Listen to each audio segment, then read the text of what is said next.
ব্যাংককের day 2তে আমি একদম থাই traditional লুকে রেডি। তো সকালেই প্রথমে ক্যাবে করে চলে এসেছিলাম গ্র্যান্ড প্যালেস। গ্র্যান্ড প্যালেস ব্যাংককের সবথেকে রয়্যাল আর সবথেকে আইকনিক স্পট। তো এখানে কিন্তু একটু সকাল সকাল আসলে ভালো হয়, কেননা আমরা এসেছিলাম অক্টোবরে, বাট তাতেও প্রচণ্ড গরম ছিল। আর এখানে একটা জিনিস খেয়াল রাখতে হবে, এরা কিন্তু খুব স্ট্রিক্ট ড্রেস কোড নিয়ে, তো এর জন্য একদম যেন শোল্ডার আর পা যেন ঢাকা থাকে। এখান থেকে 5-10 মিনিট হেঁটে পৌঁছে গেলাম ওয়াট ফো।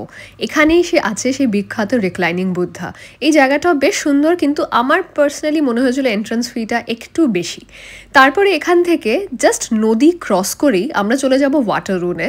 এটার জন্য আমরা নিয়েছিলাম ছোট এখানে একটা বোট, যেখানে প্রত্যেক 5-10 মিনিটেই ছাড়ে।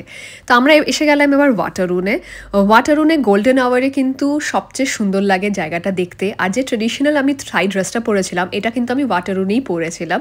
এটা আমি আলাদা করে একটা ভিডিও দেখাবো যে কত টাকা লেগেছিল আর কোথা থেকে আমি ড্রেসটা হায়ার করেছি। এবার আমরা যাচ্ছিলাম আমাদের নেক্সট ডেস্টিনেশনে রিভার ক্রুজে। তো প্রথমে আমাদেরকে যেতে হয়েছিল এশিয়াটিকে একটা বোটে করে। তারপরে এটা যেটা দেখাচ্ছি, এটা কিন্তু লোয়ার ড্রেক ক্রুজে।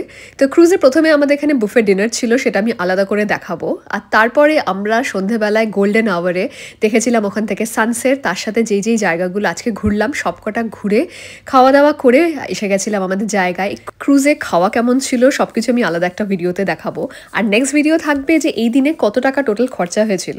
ভালো লাগলে সাবস্ক্রাইব করতে ভুলবে না চ্যানেলে।